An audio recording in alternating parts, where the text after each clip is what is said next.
day after the attack, Governor, I stood in the Rose Garden and I told the American people and the world that we were going to find out exactly what happened, that this was an act of terror, and I also said that we're going to hunt down those who committed this crime. And then a few days later, I was there greeting the caskets coming into Andrews Air Force Base and grieving with the families. And the suggestion that anybody in my team, whether the Secretary of State, our UN ambassador, anybody on my team would play politics or mislead when we've lost 4 of our own, Governor, is offensive. That's not what we do.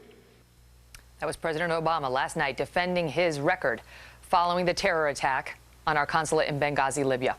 But if he knew, as he claims on day 1, that this was a terror attack, then why was the U.S. ambassador to the United Nations, Susan Rice, saying this on day 5? The best assessment we have today is that, in fact, this was not a pre-planned, premeditated attack. That what happened initially was that it was a spontaneous reaction to what had just transpired in Cairo as a consequence of the video. Our current... She went on from there. John Bolton is the former U.S. ambassador to the UN and a Fox News contributor. And, Ambassador, what is the answer to that question, as you would speculate? Well, look, it's all Obama misdirection. This is what he does all the time. What he said in the Rose Garden after the attack was to remind everybody we were already in pain because we were remembering the first 9/11 attack. He talked about how he had walked through Arlington Cemetery to commemorate the sacrifice of those who died in Iraq and Afghanistan. And then he says no act of terror will basically stop America's resolve. So he was lumping a whole lot of things together. Earlier in his speech, he had specifically said we're a tolerant nation when it comes to religion, and nothing justifies what happened in Benghazi, thus laying out the basis of the argument that it was the Mohammed video. The issue here is not did the word terror appear somewhere in his speech. The issue is the huge disparity between the administration's explanation, which went on for weeks, that this was a spontaneous reaction to the Mohammed video versus what was obvious, I think, in Benghazi that night and has become increasingly obvious. This was a well-planned terrorist attack likely carried out by al-Qaeda. And that difference remains unanswered by President Obama. The president now would like us to believe that on 9/12, the day after he knew it was an act of terror and called this specific attack on the consulate in Benghazi a terror act. Listen to what he said on 9/20, all right? So now that's 8 days after the day he claims he identified this as an act of terror. Listen. Investigation, and there are going to be different circumstances in different countries. And so I don't want to speak to something until we have all the information.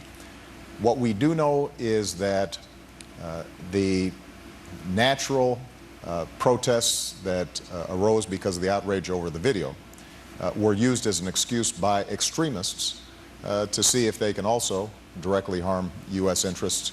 It was reported that people just went crazy and wild because of this. All right, so that, and then he said a similar thing on The View. We're still doing an investigation. We don't want to identify it yet, declining to say that it was terrorism. I want to get your reaction and your perspective on why he said that and where this is going right after the break. Stay tuned. Hard break. John Bolton is back. Your thoughts, sir? Well, I think the reason the president followed that explanation was the same as the lack of increased security in Benghazi before the attack. Let's not forget, he didn't answer the questioner's inquiry last night. He chose not to, but the reasons are the same, and that is the president's ideology screens out inconvenient facts that are not consistent with it. It's like a screen over his consciousness. And his worldview is the war on terror is over, al-Qaeda has been defeated, and the overthrow of Gaddafi and the Arab Spring are bringing democracy to Libya. Now, all 3 of those things are false. So when you have a circumstance where armed terrorists conduct a raid on the consulate and kill 4 Americans, that implies the war on terror is not over, al-Qaeda is resurgent, and Libya is not exactly a bowl of cherries. He can't handle that. and he resisted it until reality simply overwhelmed his administration. Do you think people left that debate last night, given what happened with the moderator? She weighed in on the president's side and then later said, well, you know, actually Romney was right to some extent. Walked away from that debate believing that Barack Obama did declare this a terrorist act on day one. Well, it may have been obscured, but it's not going to go away. Look, here's a quick question for you. Who was the moderator in the Lincoln-Douglas debate? Answer, there were no moderators. Moderators in these debates should be part of the furniture. I think this is a lesson going forward. Why don't we have the candidates decide what issues they're going to debate? Let them negotiate it out. Who needs moderators? That's interesting. You just have sort of somebody there who just then maybe reads the question that the candidates wanted read and says absolutely nothing more. Well, in the Lincoln-Douglas debate, they each had a certain amount of time. They talked on the subjects they wanted to, and away they went. You could break it down into smaller blocks than Lincoln-Douglas, which were quite long. But the candidates' campaigns know what they want to talk about. Let them slug it out. Going to put us all out of a job. Ambassador Bolton, thank you. Thank you.